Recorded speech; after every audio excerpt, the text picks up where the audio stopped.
Okay, let's get cracking. What the duck is up, everyone? Thank you for joining us for another episode of DuckTakes. As always, with me, our co-host Garrett. Damn, speed running through that. All right, hey guys. I gotta get to the point. No, that was a little fast. Time to slow it down. I think I'm just hopped up off of fucking energy right now because the Bucks just lost to the Saints. The fucking Saints. Actually, I did tell you. You hear me, Preston? Hey, hear me? I did tell you though. If you look at the Saints' losses, a lot of them are like one-score games. Yeah. So that's absolutely I'm not rough. I knew it was a possibility, but I just didn't want to accept it. Yeah. If you're a sports fan, you will understand, and a football fan, you will understand how this is very upsetting. Not to mention a division game. We just need if we don't win the division, we're not making playoffs. Yeah. Pretty much. So that's why we need to win. And Panthers are giving us a run for our money right now. Yeah, I know. Yeah. But in other news, so today's episode we will be doing a villain bracket put together by Jaden. Shout out Jaden. This is a bracket that we did in the Discord the last month. And what we'll do is, since there's only two of us, we will be voting. We'll write them down on our whiteboard. We will turn our answers. And if there's a tie for a tiebreaker, we will go to the Discord to see what won in the Discord, and that will decide our tiebreaker.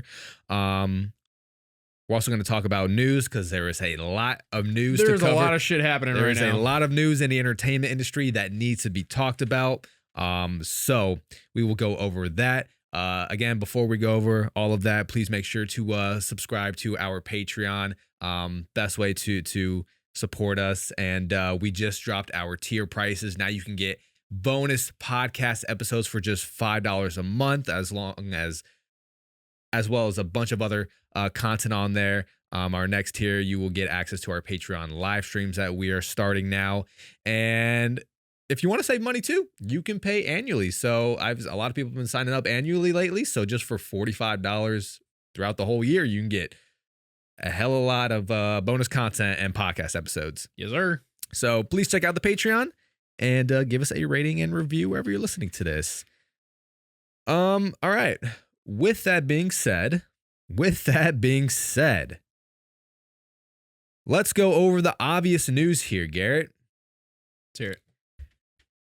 Which is Netflix acquiring Warner Brothers. Warner Brothers? Why did I say that? Like Porno Brothers. Okay. Where's that? What company is that? I haven't heard of them. Netflix acquiring Warner Brothers. Yeah. And what does this mean for Hollywood? Clearly one of the biggest deals that we have seen go down in Hollywood history. Making a lot of buzz right now, and a lot of people are scared what may happen to the industry because of this. So for anyone who doesn't know the facts, I'm just going to go ahead and read out the facts to you because I think this is very, important news for everyone to understand and what this may mean for the future. But I mean, right off rip though, hearing that news, I think it's obviously scary to hear. Yep. Because it just means, Hollywood moving closer to a monopoly. As we've seen, Disney over the past years acquiring Fox, Hulu, what else? National Geographic. Sure, like just Star Wars. Star Wars, Marvel, anything pop culture related, probably owned by Disney. Yeah. So now you have Netflix, who would be acquiring Warner Brothers, who one of the most historic movie studios and oldest movie studios in all of Hollywood, has been around for over 100 years. And not to mention how many franchises and huge IPs Netflix would be gaining from that, including Harry Potter, Lord of the Rings, the DC universe. All of DC. Yeah, DC, Game of Thrones, Dune, Friends, The Sopranos, Looney Tunes, Matrix. I mean, the list goes on and on. Warner Brothers. Major IPs. Warner Brothers is one of the oldest and most historic movie studios ever. I don't know why you're saying Sopranos like that's still going, but well, you can still make money off of that. I mean, it's true. It's still, I'm worried about the future though. Sure, but yeah, I mean, like those shows that I just listed out with Game of Thrones and The Sopranos, that's more of like HBO. That is the future. That's television entertainment on Warner Brothers side of things. So Netflix agrees to purchase Warner Brothers for $72 billion, as well as taking on $10 billion in Warner Bros. Debt, pushing the deal's value to $82.7 billion. Why was Warner Brothers pushing to sell? Because they're in debt. That's why. That bad? The deal would give Netflix over 420 million streaming subscribers worldwide, making it larger than any other competing streaming service in the market by far. Industry groups and antitrust experts opposed the deal, citing threats to the movie theaters and competition for creative talent in Hollywood, which is valid concern. Isn't there... I don't think it's a total done deal, though. Is it? So there's going to be like a meeting about it. There's going to be a meeting with the Directors Guild, and antitrust groups that will be, it still has to get approved, essentially. And even if it were to get approved, it would still take place over the next 12 to 18 months. So it's like, it's still a while before you could call it like official, but, Netflix and Warner Brothers clearly want to make this happen. So we'll see. Because also Netflix's cash and stock transaction is valued at about $27.75 per Warner Bros. Discovery share. So that's another thing. I mean, this is just like the richest deal that Warner Bros. Could get out of this. And of course, fucking David Zaslav wants to squeeze as much money out of this as possible. And you probably won't see either Netflix or Warner Bros. Back out of these deals because there is a breakup fee of $5.8 billion. If Netflix decides to back out, that they would have to pay Warner Brothers. Now, I'm sure Warner Brothers wouldn't mind that. Take a chunk off of their debt. That would be, But if Warner Bros. Decides to back out, they would have to pay Netflix a breakup fee of $2.8 billion, money that they don't have. Adding to their debt. Right. That they're already trying to sell for. So, yeah. And a lot of people for the longest time did not think Netflix would end up winning this deal. Paramount was a front runner of the negotiations for a while. Warner Bros. Did reject their offer as they found it too low. I've been hearing people say that Netflix is the lesser of the evils, though. Talk to me. Why? That I don't know. Okay. But I don't know why. But I feel like, I don't know. I thought I had heard like the consensus was that Paramount was, I'm not like caught up on this very much as far, the only thing I know is like pretty much what you're telling me is that the sale is going through. But no, because what is it with Paramount? I mean, it's just another. How is like somehow I feel like because like Trump was involved and Trump is like able to strong arm Paramount into doing things like with the whole rush hour thing. For one, why the fuck is a president concerned? I don't think it was just. It's not Paramount specifically, but it's like movie studios. Period. It wasn't like Paramount specifically, but we'll talk about Rush Hour 4 in a second here too, because that's a big Rush Hour guy. I have my opinion on that. The biggest concern here between Paramount and Netflix is the future. Not what's going to happen right now, but the future going forward, like years down the road. So the deal poses an unprecedented threat to global exhibition business, Cinema United, a trade group representing owners of more than 50,000 movie screens across the globe, said in a statement. Cinema United president says the negative impact of this acquisition will impact theaters from biggest circuits to one-screen independents in small towns in the United States and around the world. Small theaters will close down because of this. Right. Netflix's business model does not support theatrical exhibition. Now, during these negotiations, Netflix issued a statement saying that they would maintain Warner Bros. In HBO's operations, including theatrical releases. During the bidding process, Netflix accused Warner executives that it would... During the bidding process, Netflix assured Warner executives that it would honor Warner Bros. Existing commitments to releasing its films in theaters. Now, here's where it gets a little tricky, because currently Warner Bros. Has deals to release its films in cinemas through 2029. But what happens after 2029? They are no longer obligated to that. I know. So that's where the concern is what's going to happen 10 years down the road, right now. What's going to happen is any movie that Netflix makes with Warner Brother IPs is going to be in theaters for fucking 2 weeks. and then it's going to be on Netflix. Yeah, that's what I don't like, and that's what's the only reason Netflix even does that is so their movies are eligible for nominations when it comes to Oscars. Correct.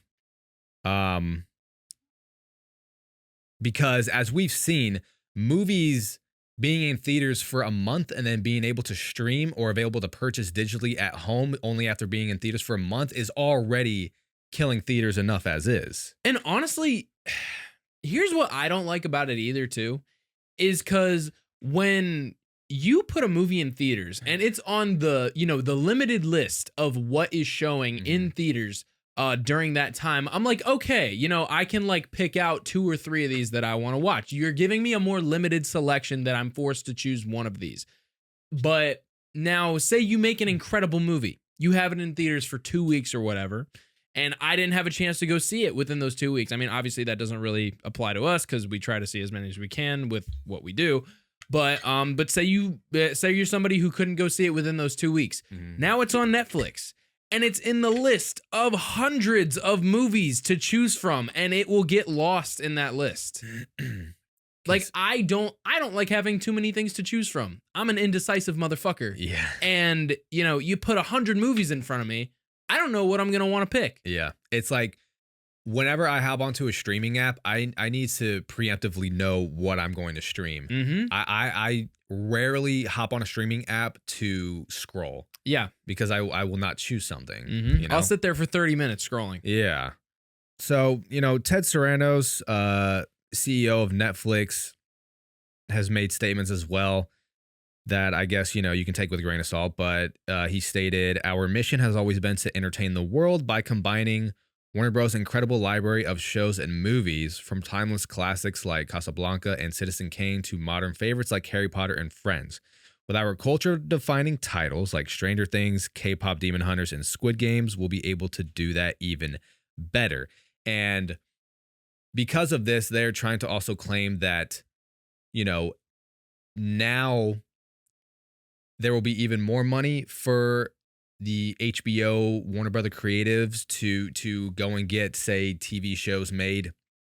But again, these are all with well-intentions, and well-intentions doesn't mean that's going to really pan out how it should. So yeah, they're trying to make it sound, they're trying to make themselves seem like the good guys, right? But they're so not. Right. They're so not. Right. The Netflix CEO, he wants the death of theaters. He doesn't give a fuck about theaters. Well, yeah, and he's made a statement before. It was like last year where he said, movie theaters is like an outdated concept, and people want to, watch movies at home in the comfort of their homes. Okay. And here's the thing, though, is so I have seen some posts talking about this, and I go to the comments section. The comments section is depressing, bro.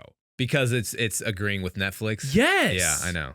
I'm like, I didn't realize there's so many people that are so okay with the death of movie theaters. I know. I think the general public, like the average moviegoer, or just the average, movie viewer, would probably rather watch a movie at home rather than the theaters, and it sucks, unfortunately. It sucks. There's nowhere else to go to get an experience you get at a movie theater. I know. I agree. Like to watch something on that scale and that size, and we have these incredible cameras that are doing with the IMAX cameras, with this 70 millimeter, 170 millimeter? Yeah, 70 millimeter. Yeah, with the 70 millimeter thing. There's nobody those will be pointless. Yeah, they will be pointless. You can't go anywhere to see it. You can't tell me that watching like Interstellar at your house is the same as watching it at a 70 millimeter IMAX. And not everybody has a freaking 70-inch flat screen at home. Yeah. Like the best they have is like a 32-inch $150 TV that they got. And like you're telling me that's the same as watching it in theaters? It's not at all. No. And it affects the experience so much, and it makes me sad that so many people are just like, yeah, who cares? Yeah, because going to the theaters in general has been a concept that's been around forever, even going to like plays and stuff, And there's just something about being somewhere where you can fully immerse yourself in the story that's being told. You're not checking your phone, you're not getting distracted by something that's happening in the kitchen. Yes. And all right, so and like say this happens, you're watching a movie at home and somebody calls you. And somebody calls you. You're gonna pick up the phone. Like, what are you gonna do? Like, if you're by yourself, you're gonna be like, you just say like, I'm watching a movie. Like when you say you're watching a movie, they'll be like, who cares? Pick up the fucking phone. Yeah, they'll be like, pause it. Yeah, I'll be like, pause it. And then, but nah, you're at a movie theater and somebody's trying to call you and you text them back at the movie theater. They're gonna be like, okay. Yeah. Like, you know what I mean? Yeah. Yeah, they shut it down real quick. Yeah, because they know that there's a huge difference between watching it at home and watching it at the theaters. And, having to just have that lack of distractions is so nice. Yeah, I mean, speaking of the theater experiences, I just spent half the day at Regal, not to the other day. I watched Kill Bill: The Whole Bloody Affair for the first time in theaters. I mean, you're kind of psychotic for that. Was there an intermission for that? There was, yeah. Okay, because I was like, shit, somebody's going to have to piss. Obviously, I'd seen Kill Bill Volume 1 and 2 plenty of times, but that was my first time seeing it together as The Whole Bloody Affair as it was intended. 4 hours and 35 minutes.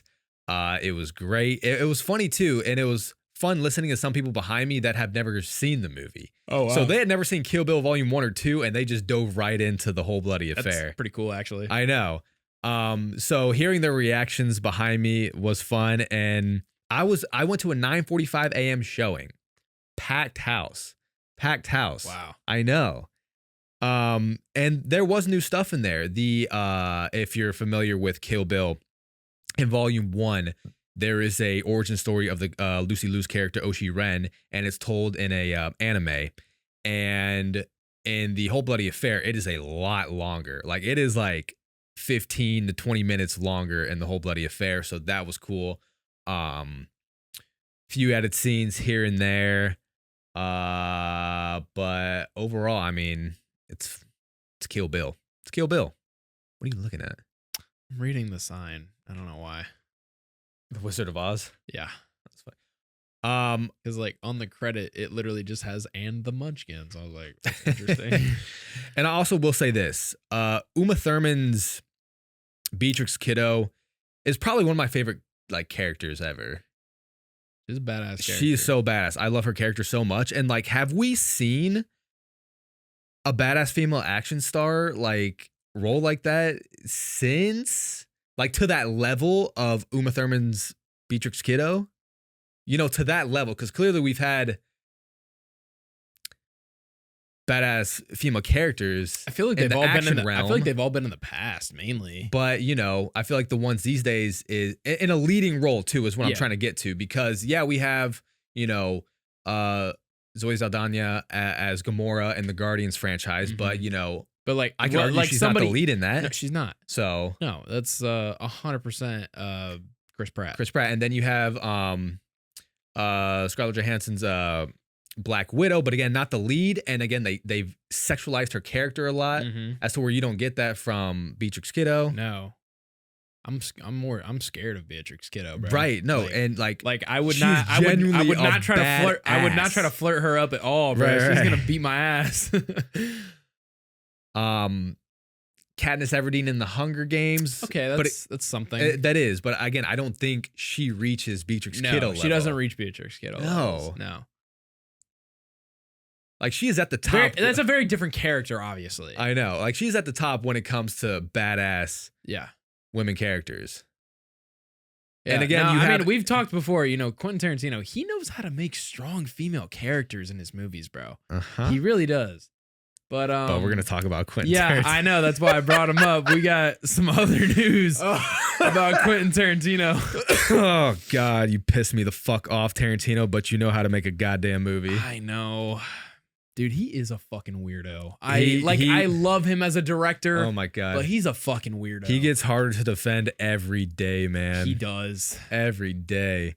But like, just shut the fuck up. Yeah. Shut the fuck up is all I have to say to you. That's all you have to do is to shut the fuck up. Like, you've already built your legacy. Stop making comments. And the Paul Dano comments, I could stomach. I think you're so unwarranted. No, and, they are unwarranted. You shouldn't be saying that about a peer in your industry. Okay, you've always talked about how Paul Dano has like a punchable face. Yes, but he's a good actor. No, he's a great actor. I agree with you on that front about like Paul Dano. He just like has this weak person. I don't know. But not as an actor. Right. Like every acting role I've ever seen him in has been amazing. No, the Paul Dano comments I'll stomach, but where I draw the goddamn line was Matthew Lillard. Matthew Lillard? Matthew fucking Lillard. Shaggy. Dude. Shaggy Rogers? Stu Macher? Keep his name out your mouth. Yeah. Not to mention how genuine of a person Matthew Lillard is. Oh my God. Yeah. And he was talking shit about Owen Wilson too. And like Owen Wilson's funny. And he was great in Loki. And Matthew Lillard reacted to Quentin Tarantino's comments saying, Quentin Tarantino says he doesn't like me as an actor. It hurts your feelings. It fucking sucks. And he wouldn't say that to Tom Cruise or a top line actor. I'm very popular with my fans and not very popular in Hollywood. Two totally different microcosms. It's humbling and it hurts. Matthew Lillard is I love Matthew Lillard so much. Not only is he a great actor, he's just a great person. He's a great person. Like, why are you talking shit? I think that's what it boils down to, right? He's a great person, and Tarantino's not a great person. No, he's not. He's a damn good director, but honestly, everybody talks about how Quentin Tarantino is probably just like salty. He's like salty to actors because he wanted to be that guy.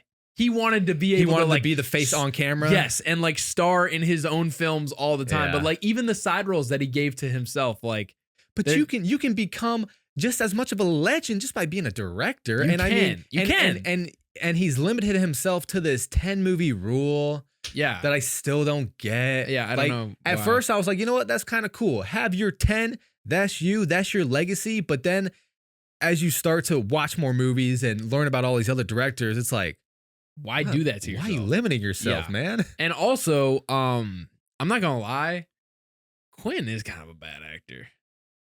I mean, he should stay behind the camera. No, you're right.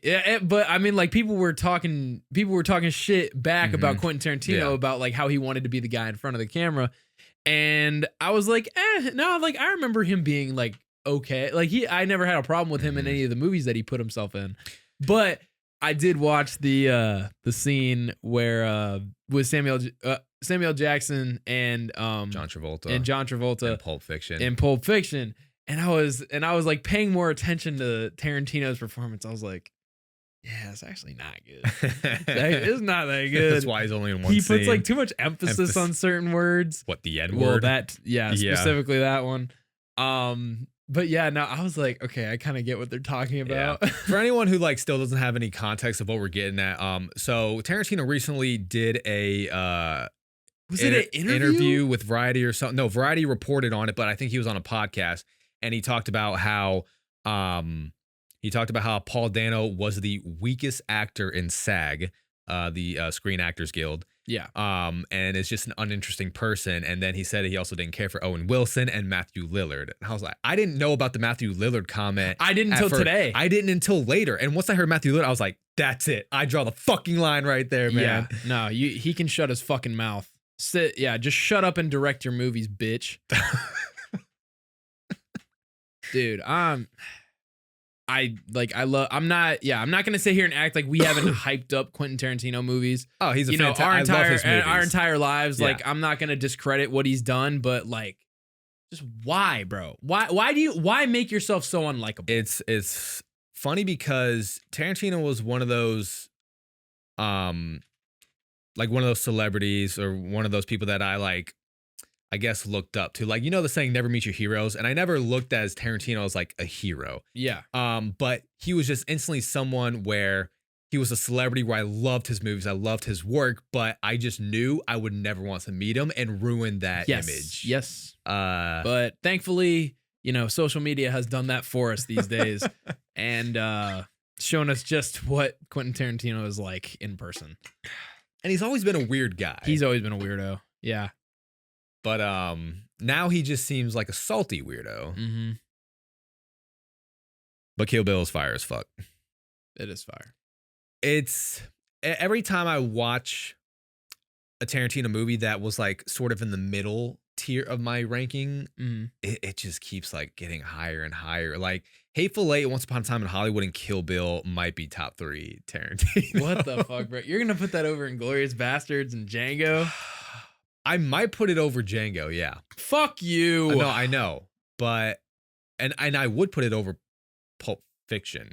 That I can be okay with. I need to rewatch Inglourious Bastards, but there's just like a stylistic about a style about Kill Bill and. No, I agree. So I love the uniqueness of Kill Bill. So I'm going to ask you this too as well, because this has been a conversation that's been getting brought up as Tarantino. So a lot of people are now saying that Tarantino is not a good director because now a lot of people are seeing what he's like as a person and don't like him as a person. And I kind of just think that's invalid to use him to discredit him as a director because he's still a great director with great movies. You can hate him all you want. Yeah. Like, that's fine. If you don't like him as a person, you don't like him as a person, but you cannot deny his success and the talent he has for directing a movie. Like I can easily say like I don't like him as a person. He does not have but he is a fantastic director. Dude, that's like hold on. I mean, shit, that's like with athletes. I mean, Jesus, you know, all the shit they do off the field, but it's like you put them on a football field and they ball out. Like, what are you going to say? Oh, he's such a bad football player just because you don't like him as a person? No. Right. My God, Tyreek Hill could be the most despicable person on the planet. But guess what? The Dolphins are still going to pay him $30 million to get on the field. Yeah. So, like, it's the same thing here. Yeah. It's the same thing. You can dislike him, but can he produce? He fucking produces. Yeah, he does. Well, all right, I can see how that's misleading in this sec. Can he direct? Yes, he can direct. I meant produce results. So, and I want to ask you this now because, and one of the main things that people will discredit Tarantino as a director for is using former artists as inspiration to use in his movies that you could say he's even popularized, that were there before his movies, but you know, he used inspiration from past artists and past movies and inserted them into his. And so a lot of people are using that as a discredit of him not being a good director. But what I get to my point is why art is going to be inspired from other art in life, period. I was just about to say that. But also movies, I feel like, is the only thing where people use that argument against being a good director. Against like creativeness? Yes, because we don't do that with music. No. If that's the case, we would have said Kanye is the worst artist of all time. Yeah, using sample after sample after sample. Right. But what they do is they take it, they put their own twist on it, a very creative twist, and they make it even bigger than what it was. Like you could argue Kanye took Daft Punk. You could argue Kanye took Daft Punk's beat and made it more popular than what it ever was stronger. Yeah. But we don't discredit him for that. No. So it's like, why is movies the only medium of art where that's a negative? Yeah. Yeah. No, I completely, disagree with that. Like, use all the inspiration you want. Right. As long as the final product is like, I feel amazing. I feel like music is probably the biggest thing that you see where artists use inspiration from other music. Yeah. And if anything, I feel like that would be something that people should get more mad at in a movie. I don't know, but yeah, no, who cares? Who cares? Art inspires art all the time. Any art you see today has probably been inspired by something done in the past. Yeah. Like no matter how small or how big, it's going to be inspired by something to the extent that artist wants to use it. Yeah. But like, it's going to be inspired by something. Like at this point, I don't think any idea you could possibly think of is 100% original. Yeah. Yeah, there's just been too much. Too much has been thought of. Yeah. Like unless you fucking strike gold. Yeah. But I feel like there is always going to be similarities. Because even a lot of the original stories or like movies that you see have been made were inspired by something. Like Star Wars was inspired by Dune. Like, Are people out here, giving George Lucas? Well, actually, some people. Some people are, but I mean, you cannot deny that Star Wars is like possibly the biggest franchise on the planet. This is a boring ass first quarter. Yeah, Jesus. All right. Any other movie news? Because man, that was quite a conversation to have. I had to have it. I wanted to talk about that. Yeah. Too. Five Nights at Freddy 2 is out and once again is making a lot of money. I have not seen FNAF. I just saw Zootopia 2. Zootopia 2 was good. Back-to-back good movies for them. I think Zootopia is lining up to be one of Disney's better franchises. Yes. And I also like Zootopia simply off of the message that it tells. I think they cover some very adult topics. Oh, yes. With animals. Like it's very both I like Zootopia it a lot. 1 and Zootopia 2. No, I know. I was hearing interviews about I haven't seen Zootopia 2 yet, but I was seeing interviews of them talking about it, and they're like, yeah, like, you know, both movies they just cover these important social issues, and I like that they're doing that. I think it's kind of like I think it's a pretty not dangerous, but like it's a important conversation. Yeah, it's an important conversation to be had, and I think it's a nice leap that Disney is doing. Sure. And I'll throw this at you too, because, you know, a lot of stories these days that tackle, you know, you could say like progressive issues and you know, Disney, they've called Disney the most like woke. Yeah. But you know, you don't usually hear that term with these Zootopia movies, even though it does like have very quote unquote woke issues that they want to talk about. But I mean, Zootopia 1 is literally just like it's about straight up racism. So, right. Like, what are you gonna do? Criticize and be like, man, they're too woke. Like, it's criticizing racism. No, Zootopia 1 criticizes racism, and then Zootopia 2 criticizes ethnic cleansing. Wow. Yeah. Damn. So, and I feel like you don't hear like the term woke from the masses when it comes to these Disney movies, is because it's animals. Yeah. It's animals. But also, it's like these are things that are 100% with no doubt bad things. So it's like if you criticize Zootopia and Zootopia 2 for talking about these things and showing how bad they are, what the fuck does that say about you? Right. Like, my God. No, yeah, Zootopia 2. It was good. Me and Summer, we went and saw it. Had a great time. Zoo is a banger, another banger added to the Disney hit catalog. The Gazelle, performed by Shakira. Nice. The Gazelle. They were right, you know. Shit be thick in Zootopia 2. All right. Who am I kidding? We talked about a Demogorgon with no teeth last time. Yeah. Yeah, that got a lot of chatter too. Yeah, it did. It's so funny because people are like, oh, keep talking about this stuff. This is what we're here for. Yeah, and then some of them, I thought you were more mature than this. Sorry, buddy. We're not. Nope. To be honest, we do come across as more mature as we really are. Yeah. Because if you hear some of the friend conversations we have with our group. We are a bit different off the camera. We're a lot more immature off camera for sure.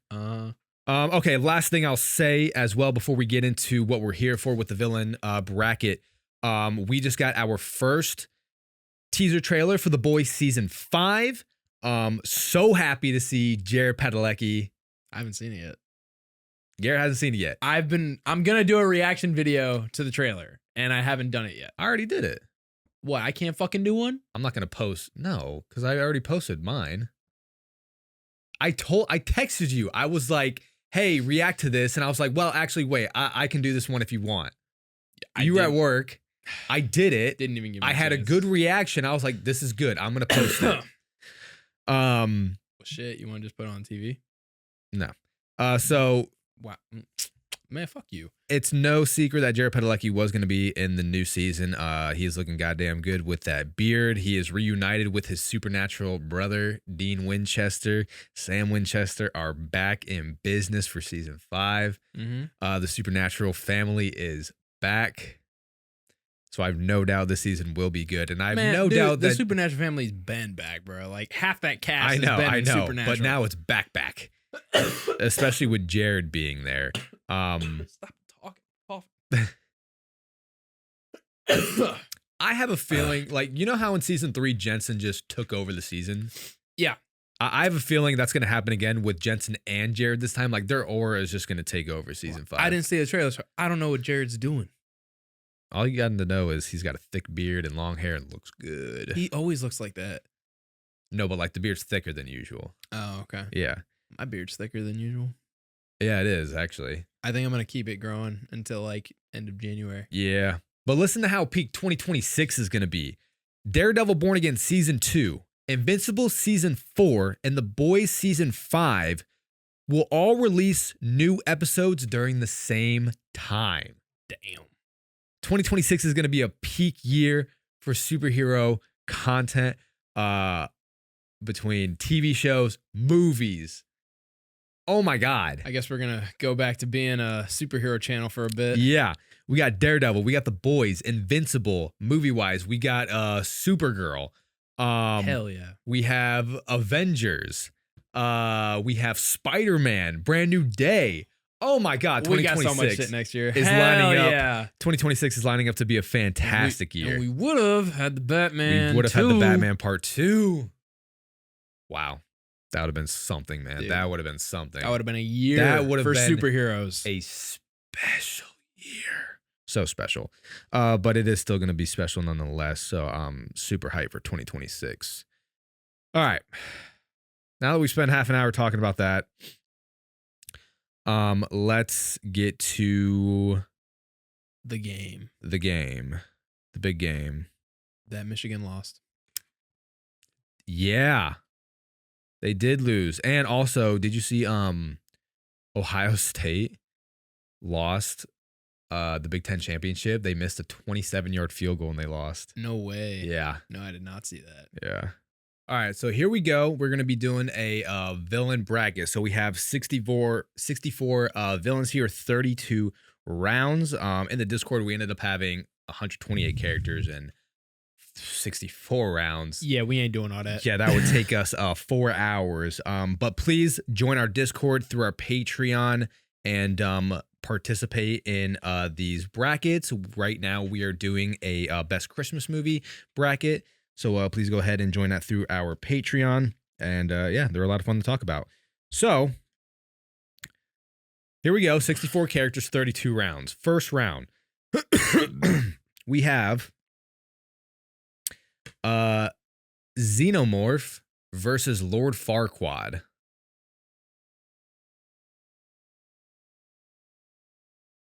Oh, and if you're listening to this on the podcast, we have whiteboards and are turning our answers around. We will say our answers afterwards, but if you want to see.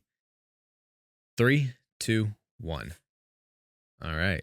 Should be the Xenomorph. You're kind of crazy if you pick Farquaad. Don't get me wrong. He's a good villain, but... He is a good villain, but I think the Xenomorph is just so much more iconic. It is, but also is... It's so also scary as shit. Yeah, but like, is the Xenomorph really like a villain? I'd call it more like a monster. It's still the villain.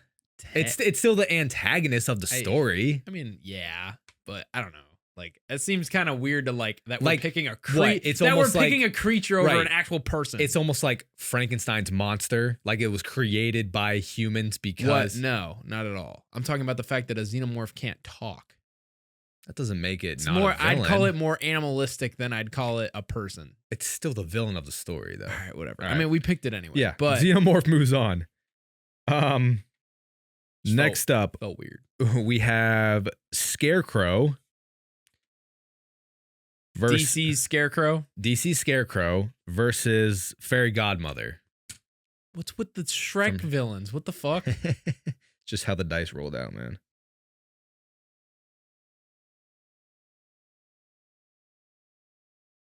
Three, 2, 1. In agreement, Scarecrow. Should be Scarecrow. Should be Scarecrow. Fairy Godmother's good. Dude, all the adaptations of Scarecrow have been really good too. In like video games, cartoons, even live action. Like it's been good.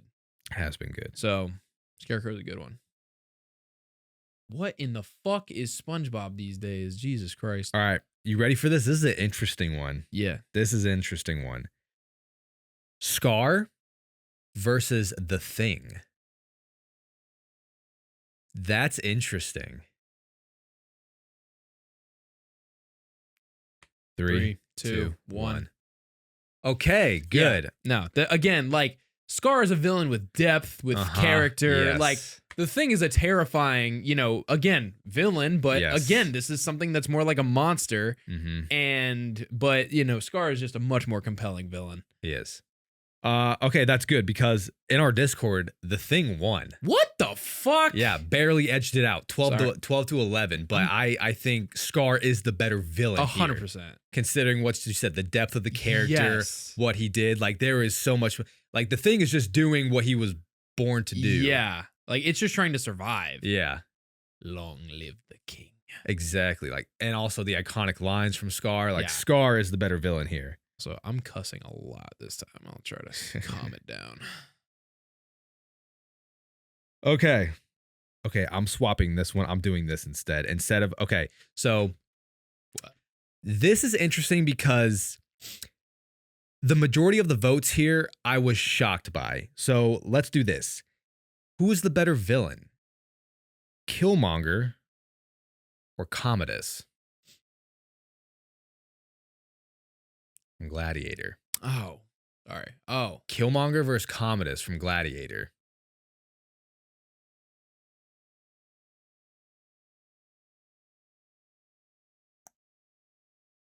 Damn, that's a good one, actually. It's a good one. That's a good one. But I have my answer. I don't. Hold on.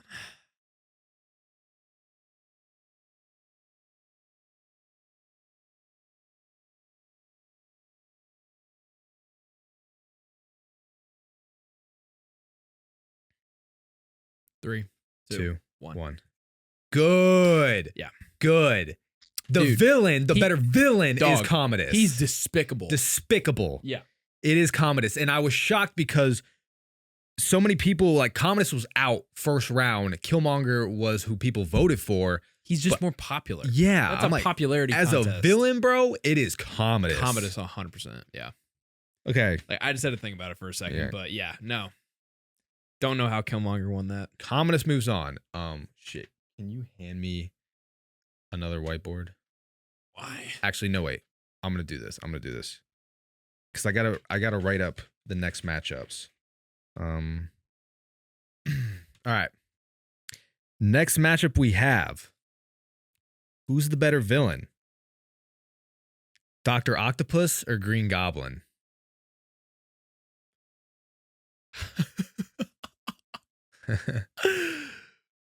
Oh.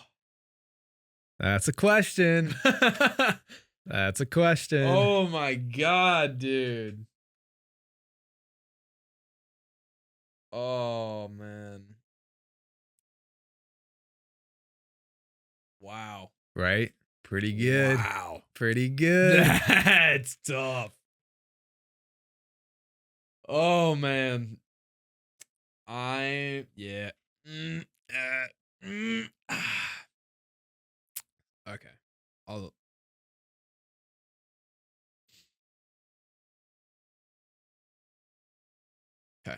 3, 2, 1. Green Goblin. So I'll say this though. I'm gonna say this. I am choosing Green Goblin.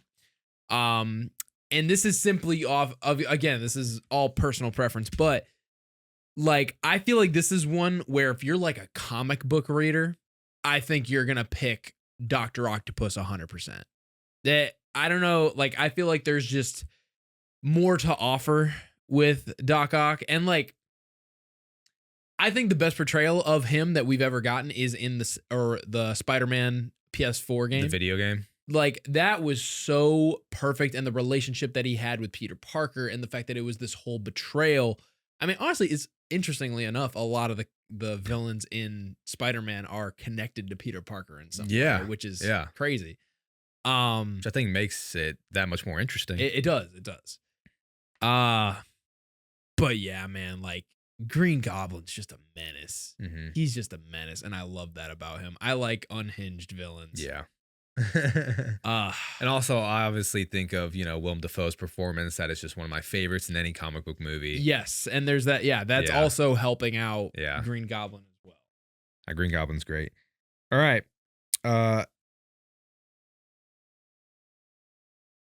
Ooh.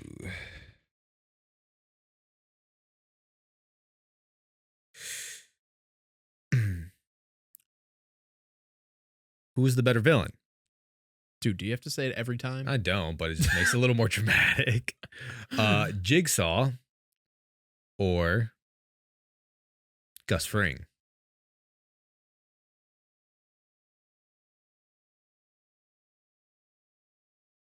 Based on the amount of time you were writing, I guess we can agree. Yeah. Gus Fring. Gustavo Fring. Yeah. Moves on. Yep. Not a You know what's crazy? Not a doubt in my mind. You know what? I don't know if this is crazy to say, but I don't even think he's the best villain in the Breaking Bad universe. You know who is? Lalo Salamanca. Haven't finished Better Call Saul, so shut up. I haven't spoiled anything. I'm just saying I think he's the best villain in the Breaking Bad universe. I know. I'm just saying. Don't continue to talk. All right. Because I will finish it one day. Okay. Gus moves on. Next matchup we have Pennywise the Clown versus Moff Gideon.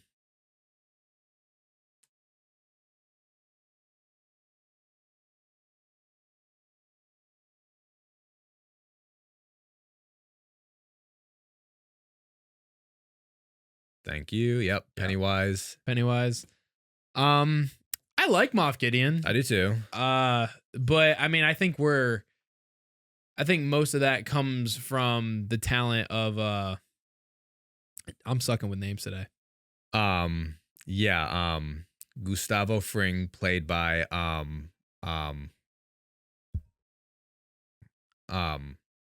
you're making me blank. Right? Wait, no. It's an Italian dude, what the fuck? Yeah, I know.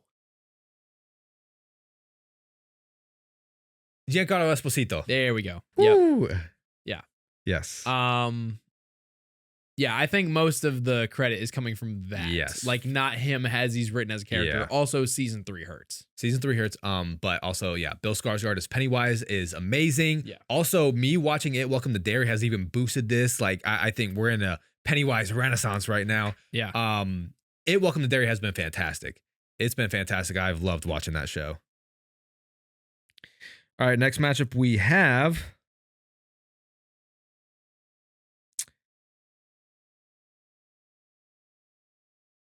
All right, you ready? Mm-hmm. Next matchup is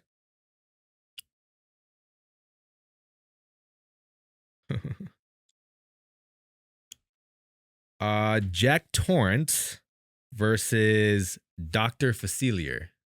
Facilier. That's a good one. That is a good one, actually. I hate that Facilier doesn't get like a bunch of screen time. Yeah. But, okay.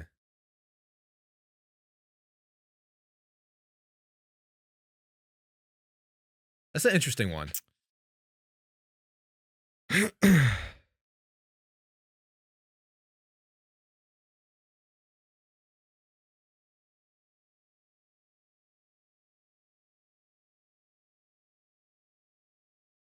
But at the end of the day, what are we going with? Jack Torrance. Okay, yeah. Did I misspell Torrance? Maybe, yeah. You have the list over there. I don't. Yeah. Yeah, I would still have to give it to Jack Torrance. Yeah. As, you know, villain wise. Dang, we haven't disagreed yet, have we? No, we disagree with one. Or no, that was football earlier. Yeah. Yeah, you're right. Dude, I told you they're getting testy, bro. Jesus. Okay. All right. Next matchup we have Kingpin versus Dolores Umbridge from Harry Potter. Dog. 3, 2, 1. Yeah. Kingpin. Okay. Not a damn question in my mind. I mean, Umbridge is very hateable. She is. No, she's very hateable, but hateable in the sense that I just want to slap her across the face. Yeah. Kingpin does some nasty shit though. Yeah, bro. Next matchup. Now, this intrigues me. We have Jabba the Hutt versus Cersei Lannister.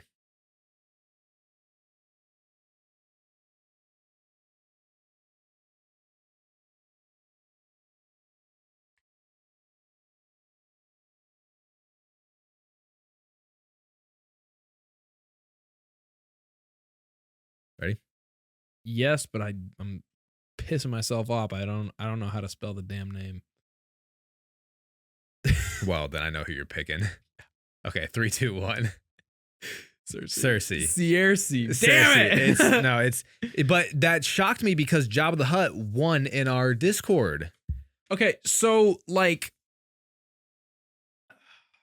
I think Jabba's more powerful. Like his reach is a lot farther, I think. Mm-hmm. I think the more compelling villain is Cersei, though. Yeah, by far. For sure. By far. But however, you can also look at it like this, like Cersei's not as smart as she thinks she is. Yeah. She's very cocky. But I think she's even, I mean. And the Hutt family is like very dominant in the crime arena as well in Star Wars. But yeah, no, I mean, like, if I'm going to choose like somebody I want to like watch and that's interesting to me, it's going to be Cersei. Mm. Okay. This one I'm curious to see where we'll land. Who's the better villain? Thanos or Lex Luthor? Ooh. Ooh. 3, 2, 1. Whoa. I like Thanos more. You like him more, but who's the better villain? Dog. I could easily make the Lex argument. Lex Luthor comes off as like a fucking crybaby so much. Like boo-hoo, I don't have powers, Superman does. Like that's essentially what I get from him. Like he just has like this humanity superiority complex. He hates him because he's an alien. Like, is he the biggest hater on the planet? Yeah. It makes him a more hateable villain. It does, but nah, man. Like, nah. I like Dan. Movie portrayals we've gotten so far, I like Thanos more. Thanos as a villain, stone cold, bro. But I think like as a hateable villain, and I get that's not, that doesn't. Okay, we're doing who's the better villain, not who's the most hateable. Just because a villain is more dislikable, that doesn't make them better. Okay. So now that we tied for the first time, we'll go to the Discord. Disagreed. Now that we disagreed for the first time, we'll go to the Discord to see who won and moves on, and that is Thanos. I figured. Yeah. Because they're right. Okay. Next matchup we have, who's the better villain? Darth Maul or Count Dooku? Oh! That's bullshit. Oh, man. I know. That's tough. Because, like, both have some similarities to them and their story. But, wow.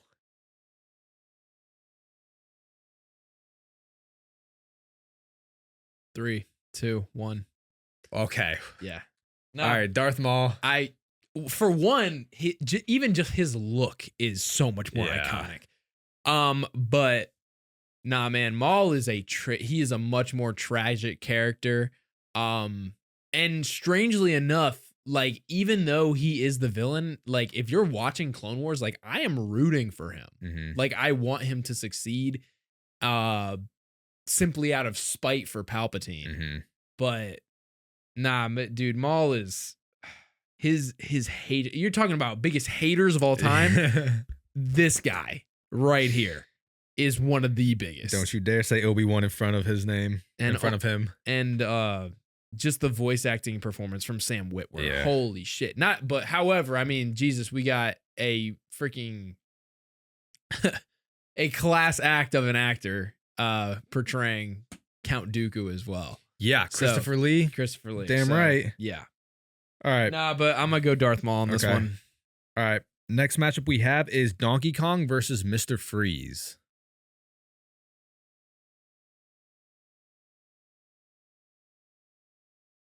Three, two, one. Yep. Freeze, both no Mr. question. Freeze, no question. He moves on. Donkey Kong a villain? I mean, yeah, he is. He wasn't like, what? When? Is he not? You mean King Kong? No. No, Donkey Kong.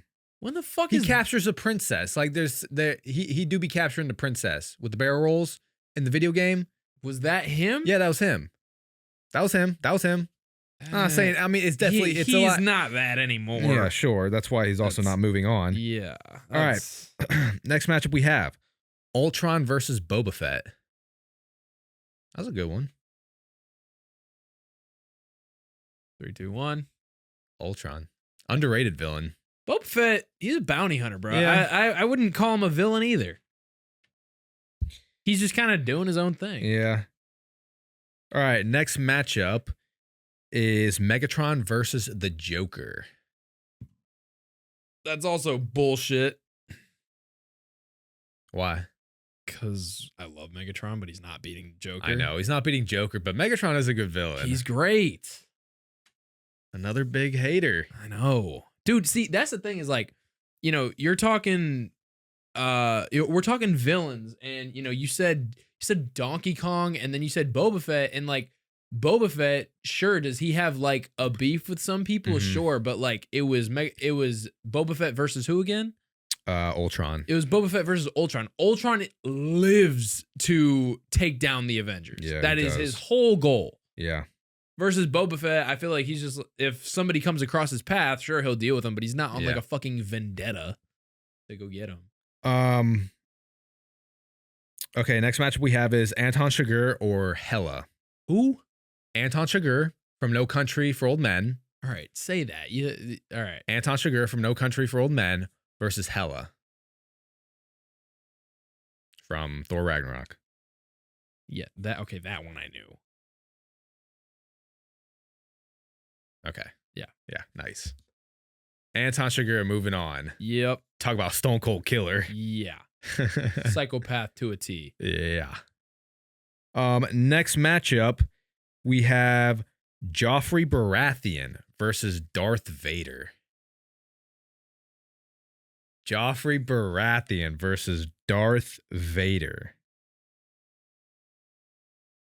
Oh. 3, 2. Okay. I knew there was going to be a tie and Darth Vader's going to move on with his highbreaker, but I just wanted to argue that Joffrey could be held in the same light of some of these other greatest villains of all time. Dog, you're right, but why are you writing the name down?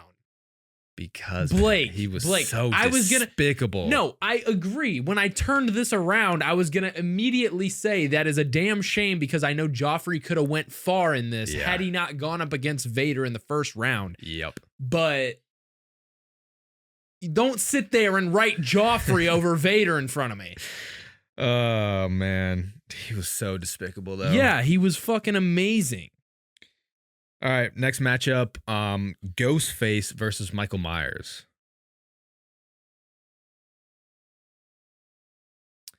It's kind of hard with Ghostface because he's like multiple people. He's like 1,000 people. I think there's an obvious answer here, though.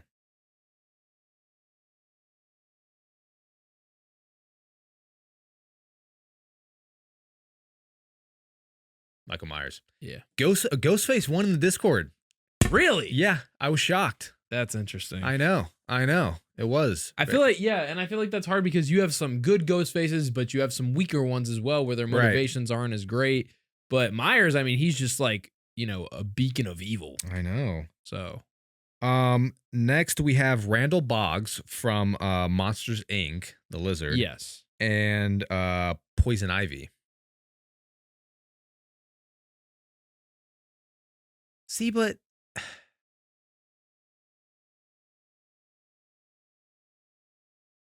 like, is Ivy really a villain? You know what I mean? Like, yes, Blake, she is. Like, don't get me wrong, her motivations are always like, trying to save plants, but she's a freaking terrorist. Like,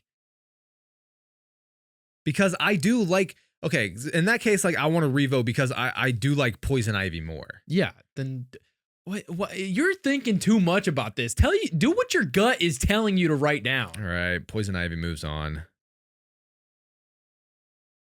Luke Musgrave's having a good game. All right, next matchup, we have Palpatine versus Chucky.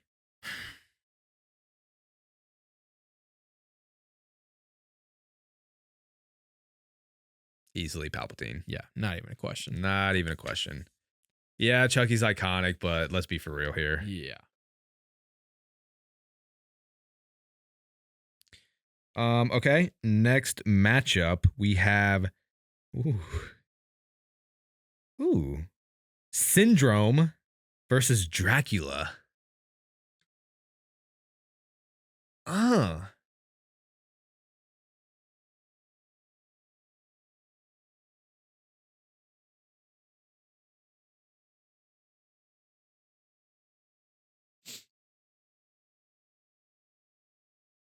Okay. Yes. Yeah, let's go. Syndrome for the win. No, it's obvious that Dracula's the more iconic character, but I feel like there's a lot more depth as well to Dracula's character and a more of a tragic story. Syndrome? No. I think there's more depth and tragic and there's more depth and tragedy to Dracula's character. Yeah. As to where Syndrome, he's just a fucking hater, dog. He got turned down by his hero and just became the biggest hater. Yeah. Like, that is hater level on Lex Luthor level, bro. Bro, you went after his kid. I know. No, that's why I gotta go Syndrome. Next matchup we have is Homelander versus Jafar from Aladdin. That's a good matchup. Like, yeah. Don't sleep on Jafar. Dog, you're already giving your answer before you even. Yeah, but it is Homelander. Yeah, it's Homelander. Yeah. Also, yeah, the amount of screen time we've just had with him. Yeah, it's not really too fair of a comparison. Right. But yeah, no, Homelander's a villain if I've ever seen one. All right, this is an interesting matchup right here. You ready for this? Let's hear it. Firelord Ozai versus Freddy Krueger.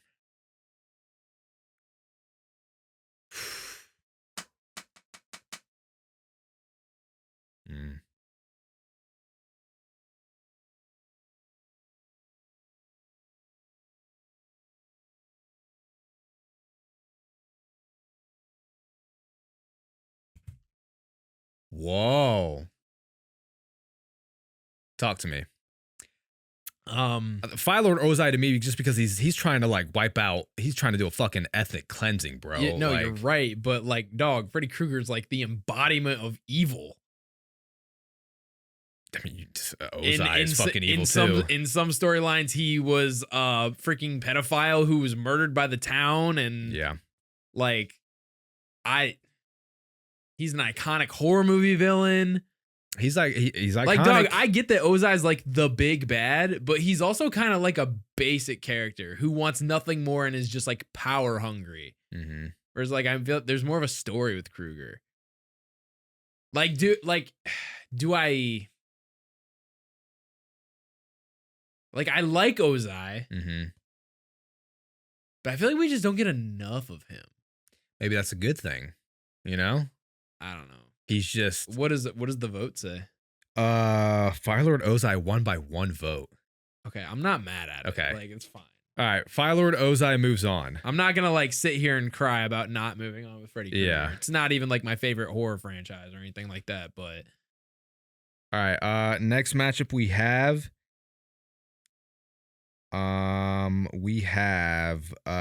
Predator from the Predator. Yeah. Versus Two-Face.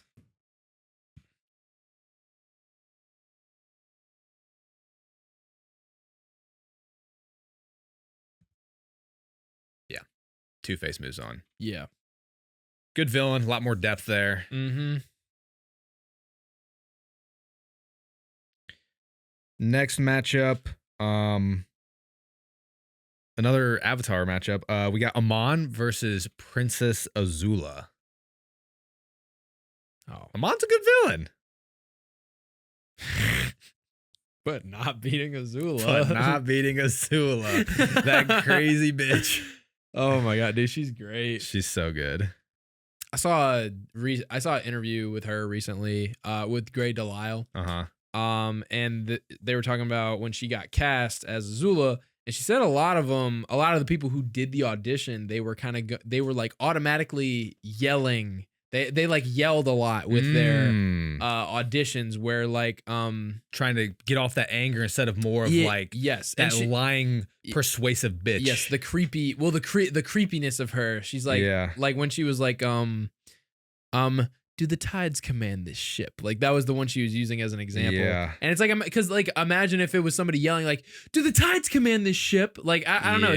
She said like, you know, when you have this, like when you start off with the yelling, you have nothing to build to versus like when you have that calm and, you know, creepy style, it's like, you know, you never know when she might snap. And like, so that's, I agree with her. And I mean, that's why she got the part. So. Yeah. All right. Next matchup, we have Maleficent versus Patrick Bateman.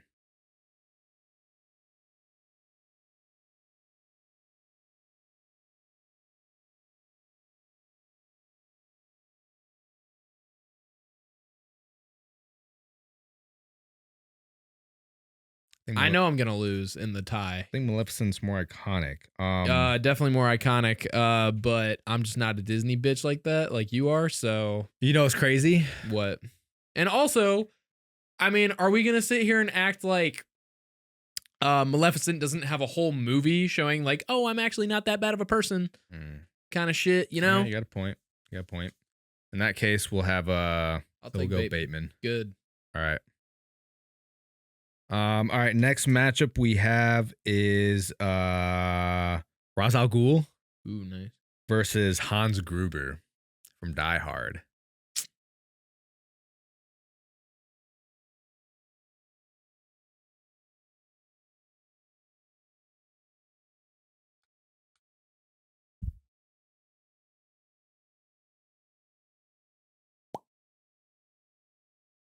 What are you doing? Raz, okay. Raz. How'd you put an apostrophe? Is there an apostrophe? I don't know. It did on the here, but probably not. Oh, look. Christian Bale going up against his teacher. Yeah. Ra's al Ghul. All right. Next matchup is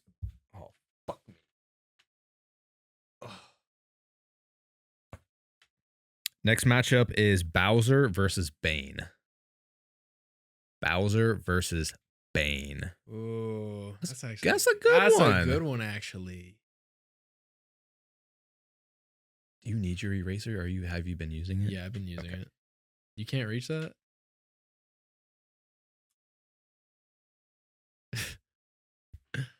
That's a good one. No, that is a really good one, actually. Because obviously you have like the more kiddish villain, but dude, I would argue Bowser's more iconic than Bane. For sure. Yeah. Iconic wise, yeah. Yeah. Damn, that's a good one. Tick tock, tick tock. Yeah, shut up. Tick tock, tick tock, tick tock. I'll go Bane. Bane. Yeah, I'm going Bane. Yeah. He's a menace. Yeah. All right. Next matchup we're getting close to the end of the round here, then we'll move on. We have Hans Landa versus Lord Voldemort.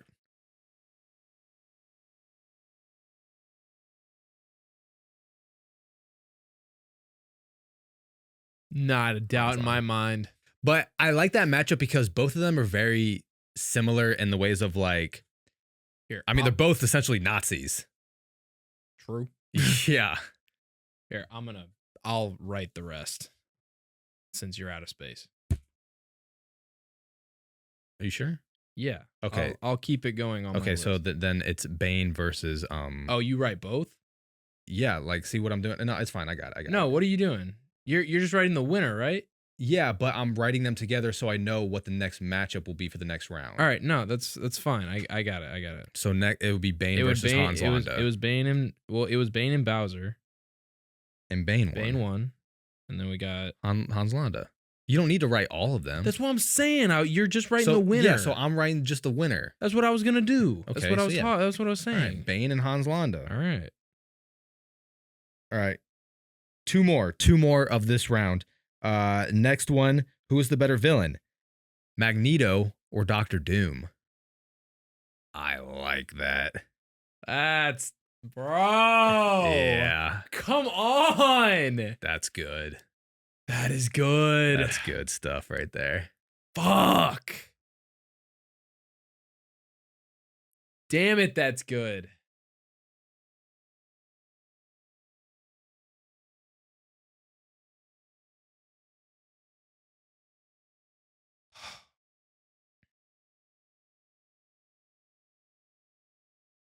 All right. Magneto, yeah. And like you can make the argument like, oh, Magneto isn't a villain. Yes, sure. Yes, he is. But he's so good, bro. He's so good. And also, so I think this is another thing where it's to Dr. Doom's disadvantage that he has not had good portrayals in live action, and we've got two great ones of Magneto. Yes. So I think that is definitely what's hurting him, because like I feel like this is another one where if you ask a comic book person, they're going to be like, "Oh, Dr. Doom, Dr. Doom." But I mean, obviously what we've been exposed to, Magneto takes the cake for sure. But also you also have X-Men 97, and he's delivering that cold ass monologue, bro. Yes. Oh my God. So good. All right. And then last matchup we have for this round, we have Davy Jones versus Calvin Candy. That's another great one. I know. That's another great one.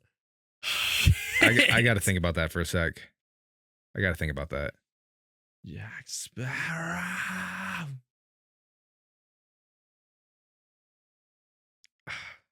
Nice. Oh man. I don't. Dude. Because clearly one's more iconic. One's more iconic. And would you? And I'd argue Calvin Candy's more evil than Davy Jones. Kinda, yeah. Yeah.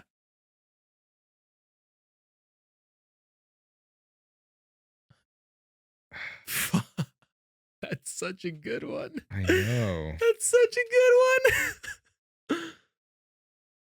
Oh man. Because like I like Davy Jones, you know? Yeah.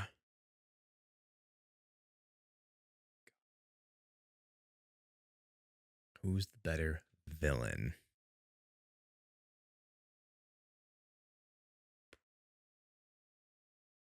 It's tough. That is. I know. This is the last one? This is the last one of this round, yeah. I know. Bro, I'm at a loss. You gotta give me some, bro. Give me some. Do you have one written down? Yeah, I got it written down. Oh, okay.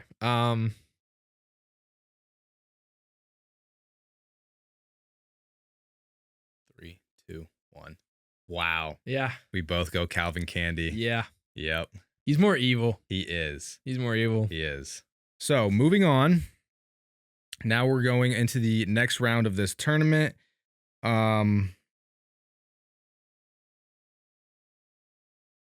First up, we have the Xenomorph versus Scarecrow. Xenomorph versus Scarecrow. Okay.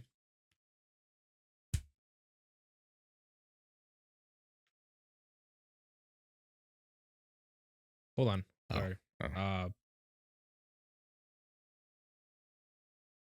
Okay. 3, 2, 1. Wow, Scarecrow. You're going Xenomorph. I'm going Scarecrow, bro. All right. Scarecrow, dude. Again, it's like it's hard for me to pick the Xenomorph because he's like a creature. It's a creature. Yeah. And they're all the same. Like dog. Scarecrow is like whole fear thing. Man, give me Scarecrow. All right. Scarecrow does move on. Is that what the thing said? Or no? Or what are we doing now? Yes. I'm still going based off of like the vote stuff. Okay. Next we have Scar. Okay. Versus Commodus. Oh. That's a good one. That is a good one. I know. Okay. At the end of the day, though, I gotta go Scar. Yup. Both are great villains. Both very great villains. Next matchup.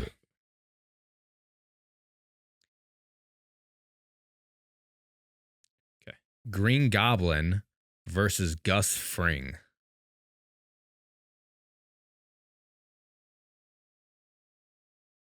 Green Goblin versus Gus Fring. 3, 2, 1. My dog GG. GG. Green Goblin moves on. Mm-hmm. All right. Too iconic. This is an interesting one. Next matchup we have is Pennywise versus Jack Torrance. Pennywise versus Jack Torrance. Pennywise versus Jack Torrance.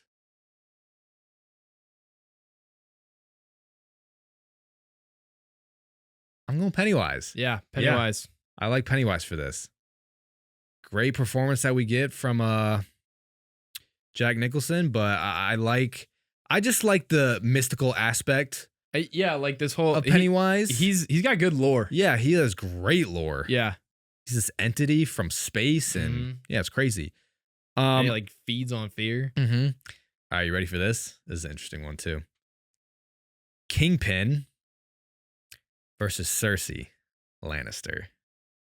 Kingpin versus Cersei Lannister.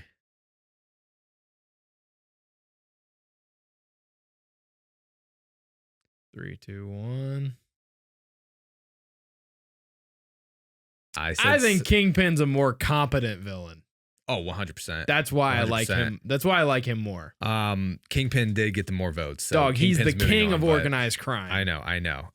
But, oh my God, Cersei. Man, fuck Cersei. Exactly. She's a little crybaby. All right, so Kingpin obviously moves on. Next matchup we have is Thanos versus Mr. Freeze. Oh, wait. Thanos versus Mr. Freeze. 3, 2, 1. Thanos baby. Moves on. Yup. Not even a question. Sure does.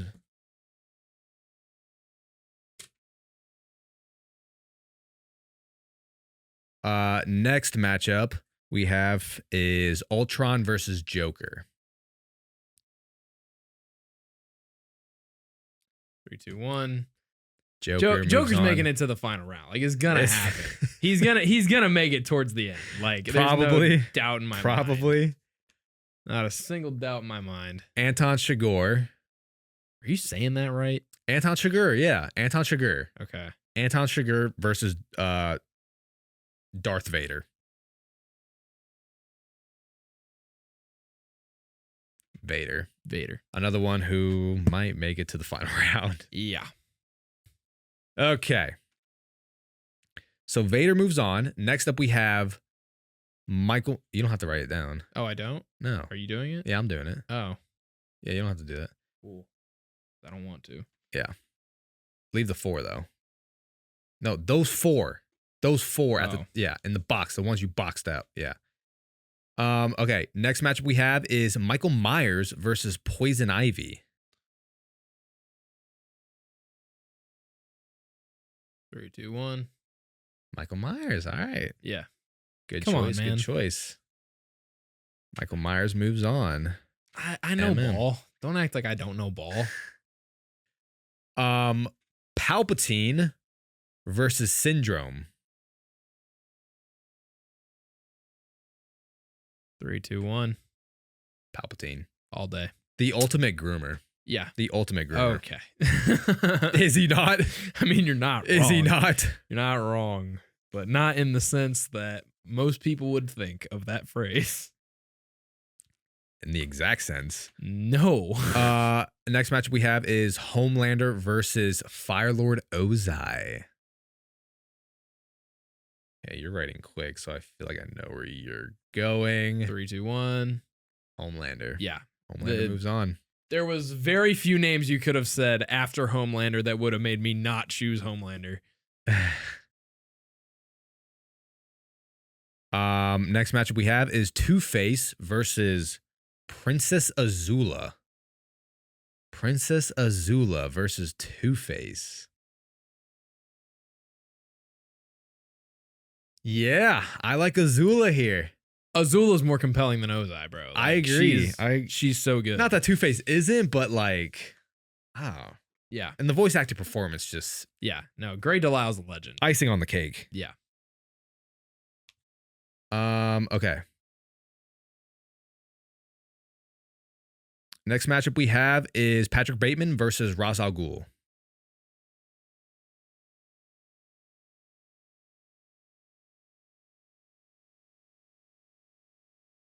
All right. Both in agreement there. Roz moves on. Mm-hmm. Roz moves on. Wait a second. Easy money, baby. You have what? The next... I have... Yeah. Why do you need them? So the one we're missing is Darth Maul. Oh. Yeah, we're missing Darth Maul. So here, I'm just going to do this. I'm going to move Darth Maul onto the next round.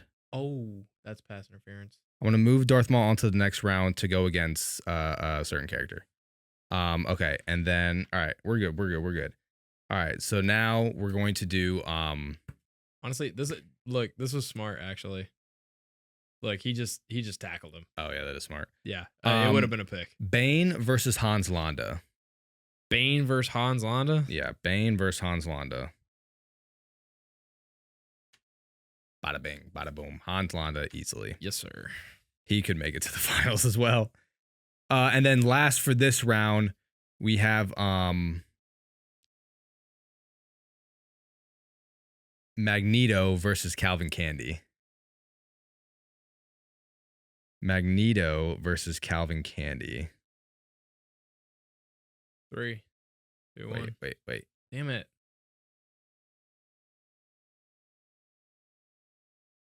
Yeah, Magneto. Okay. Magneto. I love Calvin Candy. I think he's a more evil person. Yeah. But like Magneto's just iconic, bro. Yeah. And powerful. He is. Okay. So now what are we missing with the... So now, well, we're good now. We have an even amount of matchups, and then we'll just have Okay, I'm erasing. Yeah, you can erase that. Okay. So moving on to what? Quarterfinals or something? Quarterfinals. First matchup we have is Scarecrow versus Scar. Scarecrow versus Scar. 3, 2, 1. We both have Scar. Yeah, not a doubt in my mind. Nope. This man can move on to quite the final round. He could. Next up, we have Green Goblin versus Pennywise. Wait. Oh my God, I keep hitting my fucking mic. Green Goblin versus Pennywise. That's a good one, actually, though. That is a good one. That's a good one. But not good enough. 3, 2, 1. Green Goblin. Yeah. Green Goblin. Oh my God. Dude. Yeah. Spider-Man villains are great, man. They are. They're so good. Okay. Next matchup is Kingpin versus Thanos. Who is the better villain? Kingpin or Thanos? 3, 2, 1. Dang. Dog. Don't disrespect Thanos like that. I'm not trying to. But, I mean, you just said how Kingpin is so calculated, the king of all crimes. I mean, I love Kingpin. Well, Thanos did win in the Discord. Yeah. So Thanos moves on. Next matchup we have. God, you try to knock Thanos out in the first round. You're crazy. You ready for this? This is interesting. Huh. Hans Landa versus Magneto. Ain't that ironic? Oh yeah. Ain't that ironic? That's ironic as fuck, actually. Oh my God. That is funny as hell. 3, 2, 1. 1. Yeah. Yeah. Dude. That matchup is crazy. That matchup is crazy. But yeah, bro, it's fucking Hans Landa, man. The performance in itself. Oh my God. Christoph Waltz is a so legend. Good. It is so Absolute good. Legend. Next matchup we have is Joker versus Darth Vader. Which iconic villain is getting bumped out? Wow.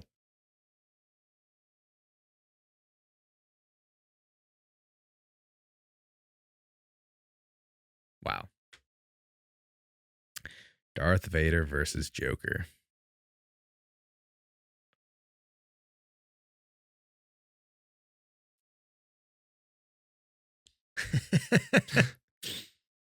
Fuck me.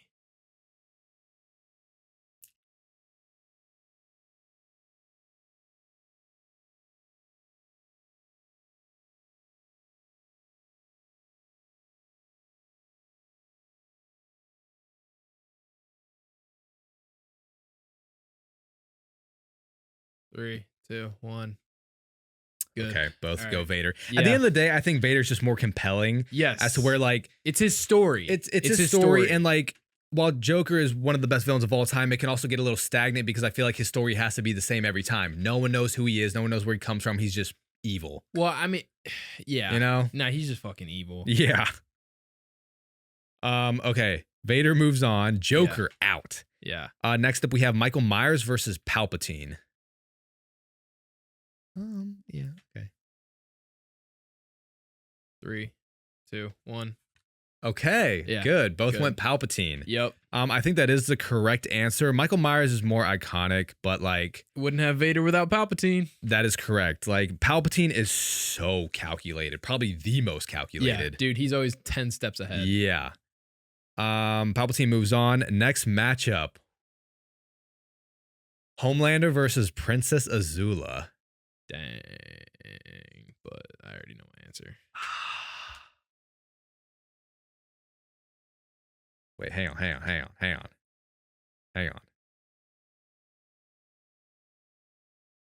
Okay, 3, 2, 1. Good. Okay, Homelander, yeah.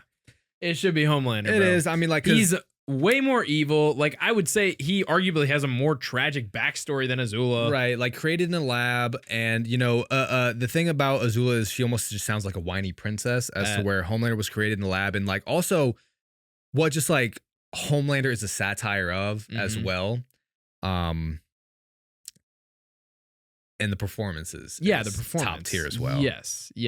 All right. Anthony Starr puts Homelander up on a damn pedestal, bro. Yeah, he does.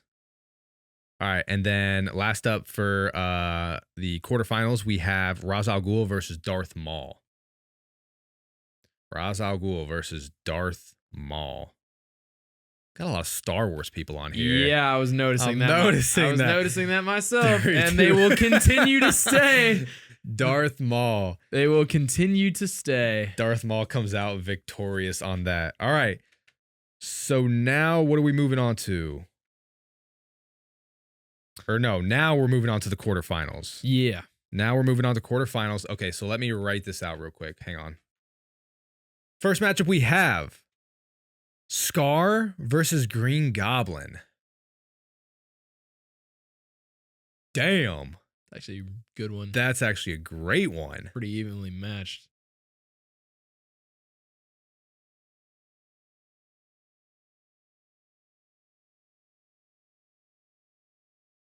Okay, this is tougher than I thought it would be.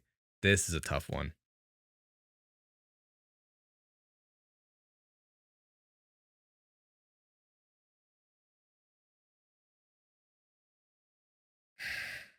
Shit.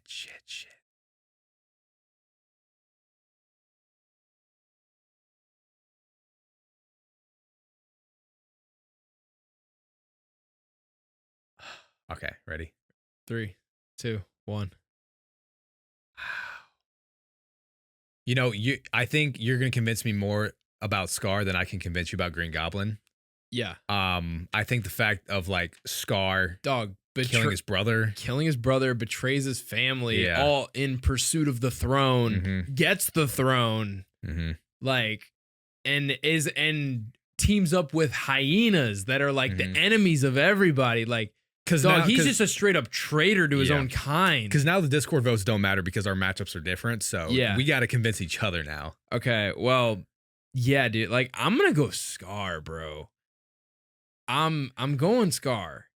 Cause like Green Goblin, I feel like to me he kind of has like that Joker effect where he's just like kind of this insane person. But I mean his connection with Osborn and Peter Parker, that does make a bigger difference. And like there being the, you know, from what we see, the like the split personality, Yes, coming in and out of being, you know, Osborn and Goblin, and the connection to Peter Parker is what really makes it the most compelling, right? Yeah.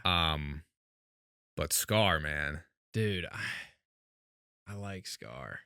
I like Scar. That's like, that might be like the best Disney villain. Yeah. Let's go Scar. All right. Let's go Scar. I'm cool with Scar. Let's go Scar. I like Scar. Scar moves on. And this is coming from me. I'm not a Disney person. I know. Yeah. Next, we have Thanos versus Hans Landa.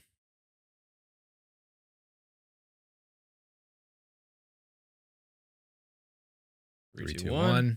Hans Landa, yeah. Dude. Not a doubt in my fucking mind when it comes to Hans Landa, bro. Just so evil, pure evil. So good. Also, he is so calculated as well, man. And that's why I love him. Yeah.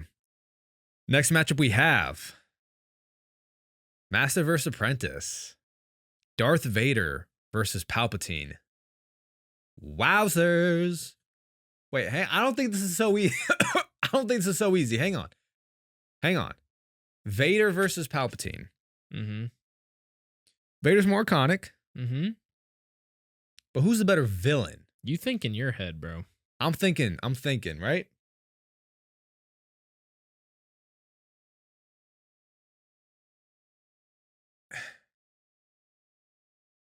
Help me, what are we basing this off of? It's whatever you want it to be. Their evilness, their iconicness, their power, their calculation. Yeah, their intelligence. Their intelligence, yeah.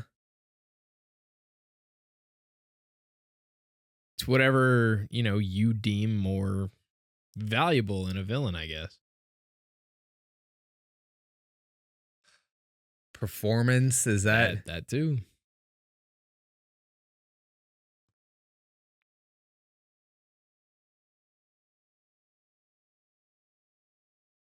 Because the argument here is not, okay. 3, 2, 1. Okay. And obviously I knew this was the argument you're going to make, because Vader is going to be the clear-cut choice for a lot of people. Right. Because, but, I mean, don't get me wrong. I see where you're coming from. And I see where you're coming from, because Vader is the better character, right? Better character. Better character, no doubt. But the better villain is the question. Right. So I get what you're saying, because like we were talking about how calculated Palpatine is. He's always 10 steps ahead. And there would be no Vader without Palpatine. Correct. Yeah, no, like he literally made one of the most iconic villains of all time. And Palpatine even knew what he was doing with Vader. I mean, since Anakin was a child, and not to mention what he knew he was doing, putting him in the suit, restricting him of that powers. Like, that is just some villain shit, man. You're not wrong. Starting the whole Clone Wars. I know. I keep going back to just like the tragic downfall of Anakin Skywalker. Like, he was the chosen one. He was supposed to bring balance to the Force, and just how wrong everybody was about that. And to me, like, that's what makes Anakin / Darth Vader's character so compelling to me. Yeah, he's the more compelling character. I'm not arguing that. So that's just like that's kind of what I'm basing it off of. Like, in no world am I saying Palpatine is a better character than Vader. Right. Villain wise though, yes, like obviously he is the more evil one with Darth Vader. You know, he even has his redemption at the end of Return of the Jedi. Does that take away from his villainness though? I mean, no. I feel like a lot of like the stats of Vader's evilness they happen off screen. You know what I mean? I know, that's like, what I'm saying. Because like, dude, Vader's responsible for like the death of thousands, if not millions, because I'm sure he's given the kill orders on like kill all these people on that planet. And we're starting to see more of his villainness with like the video games and some other, you know, shows here and there. But it like based off of the movies alone, you don't see like a whole lot of Vader off-screen killings, you know? Yeah. But the mastermind behind it all. And just the look of Vader, bro. Like, I know. So wait, so who's getting convinced here? What? I don't know. I mean, I'm kind of set. I don't know. I don't know if I'm gonna be convinced. All right, we'll just move on. Do you want, like, how strongly do you feel it should be Palpatine? Look, I tried convincing you, and I thought I made good points. If you're set, then I think you're set. but I just tried convincing you, and if you're not budging, then like I'll budge here. Do you want me to? Okay, so all right, so my stubbornness is gonna let me. Your win. stubbornness will let you win. I'm more willing to budge here, but All like right. I argued my points, which I think were valid points. They are valid. I mean, I'm saying in your head, did I just convince you, or are you just agreeing so we can move on? I'm agreeing so we can move on because like I'm not disagreeing with anything you just said about Vader, and he's the more compelling character. You still don't have a clear cut winner in your head. I just still don't think it's clear cut. I mean, I agree. This is one is very up for debate, but I mean, like, I think we're gonna get smacked in the face if we don't choose Vader on this. Okay. Also, sure, yeah. All right, let's go Vader then. And I'm not saying we should just succumb to our fans' opinions, but yeah, I'm still going Vader. All right, we'll go Vader. All right, and then final matchup of the semifinals, we have Homelander versus Darth Maul.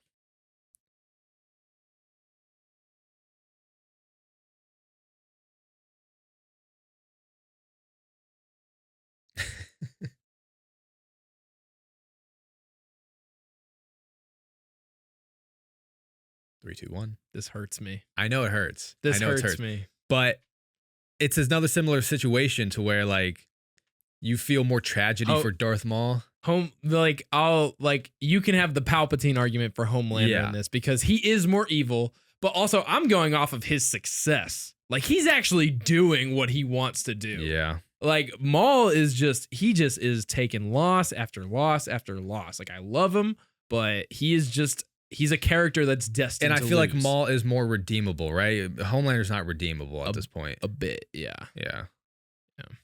All right, here we go. Semifinals. Yeah, semifinals. And the first matchup we have is Scar versus Hans Landa. You're too quick, man. You're too quick. And I know what you're doing. 3, 2, 1. Hans Landa. Oh my god. Dude. Yeah, he's fucking evil, man. Yeah, he's so good. And Christoph Waltz is just a goddamn legend. I love him so much. All right. Next matchup of the semifinals, we have Vader versus Palpatine. My bad. Vader versus Homelander. 3, 2, 1. Vader. By the way, when I said I had two people that were going to make it to the finals, these are the two. Vader and Hans Landa. I knew that this was going to be the final round. I knew in my head this was going to happen. Okay. Which is also kind of why I didn't budge on Vader. All right, buddy. Hans Landa versus Darth Vader. Championship round. Who do you have? 3, 2, 1. Hans Landa. Hans Landa wins our straight up Nazi evil bastard, bro. Yeah. I love But also very calculated. Yeah. Had his own game to play and just the performance not to mention, bro, his loyalties wasn't even to the Nazi party. I know. Like, bro, betrayed his own party to get just for his own personal ambition. Mm-hmm. Like, dude. Wow. All right. Just a master performance by Christoph Waltz. Just masterful. There you have it, folks. Hans Landa wins our greatest villain character bracket. Wow. Not mad at all. Not mad at all. Darth Vader did win in our Discord. Yeah, I figured that. Yeah. What a great bracket that was. I really like that bracket a lot. Yep. Great bracket. Hans Landa is our winner. Second place, Darth Vader. For third place, who would you choose between Scar or Homelander? Probably Homelander. Really? Yeah. That's another good matchup, though, I feel like. It is a good one. We'll let y'all decide who gets third place, Scar or Homelander. But thank you for listening to this extenuous episode of DuckTakes. This was a long one. Yeah, it was. If you want to see us do more of these brackets, A, join our Discord through our Patreon, but B, let us know in the comments if you would like to see more of these brackets and which brackets you would like to see. Wherever you're listening to this, leave a rating and review. It always helps a lot. And thank you for supporting us. We'll see you next time on DuckTakes. See you guys.